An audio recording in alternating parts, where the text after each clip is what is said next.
ہمارے علماء کرام کی جو اکثریت ہے وہ اسی بات پر متفق ہے کہ داڑھی رکھنا جو ہے وہ فرض ہے۔ چاروں مذہب میں عبادت ہے، حنفی، شافعی، مالکی اور حنبلی، ان تمام مذاہب میں آئے کہ یہ فرض ہے۔ حتیٰ کہ ابن حزم بھی ظاہری مذہب کے وہ بھی یہ فرماتے ہیں کہ اس میں اجماع ہے کہ سارے کے سارے ہی اس بات پر متفق ہیں کہ ہمیں داڑھی رکھنی چاہیے۔ لیکن انہوں نے یہ بھی کہا کوئی اس پر ڈفرینس آف اوپینین ملتا ہے۔ اس کا مطلب یہ ہے اگر کوئی یہ کہے کہ اس پر اجماع ہے لیکن آپ کو کوئی ایسا بھی ملے جو کہے کہ اس میں تھوڑا سا اختلاف ہے، تو اس سے کم از کم آپ کو یہ بات پتہ لگتی ہے کہ 99.99% جو ہے وہ مسلمان اس بات پر متفق ہیں، کیونکہ جو جتنے بھی دلائل ہمیں ملتے ہیں وہ اتنے زیادہ ہیں اور اتنی حقانیت ہے ان میں کہ اسی کی وجہ سے کہ جتنے بھی ہمارے علماء چاہے ماضی میں ہیں یا اب ہیں وہ اس بات پر متفق ہیں کہ مرد کو داڑھی رکھنی چاہیے۔ لیکن ایک اہم بات یہ ہے کہ آپ کو بہت ساری کتابیں نہیں ملیں گی فقہ کی کتاب میں جس پر بہت زیادہ ڈسکشن کی گئی ہو داڑھی کے اوپر، اور اس کے پیچھے بڑی سمپل سی وجہ ہے، کیونکہ داڑھی رکھنا جو ہے نا آپ کی مردانگی کی ایک علامت ہے، اور یہ چیز جتنی بھی اسلامک سویلائزیشن تھی ان میں اور جتنے بھی کلچرز تھے ان میں یہ مانی جاتی تھی، حتیٰ کہ آج بھی ہے۔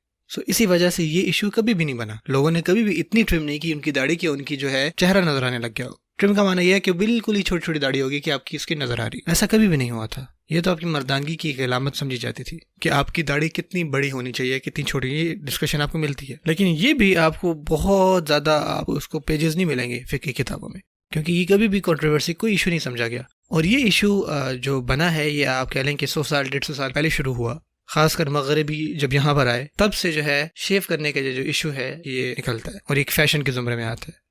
ورنہ حتیٰ کہ جو ویسٹرن کلچر ہے وہاں پہ بھی اگر آپ ان کی بھی تاریخ پڑھیں نا، ان کے بھی جو پرانے مفکر تھے ان کی مغربی دنیا میں آپ کو ان کی داڑیاں ملیں گی، جس سے پتہ لگتا ہے کہ وہ لوگ داڑیاں رکھتے تھے۔ جتنی بھی بات ہم نے ڈسکس کی ہے اپنی داڑھی کو شیو کرنے کے حوالے سے، یہ ایک نئی بات نکلی تھی، ٹھیک ہے، ایسا پہلے نہیں ہوتا تھا، اور اسی وجہ دیکھتے ہیں کہ چیز نہیں تھی اور اس سے بڑی کنٹروورسی نکلی، اور آپ کو ماضی میں یہ چیزیں نہیں ملتی۔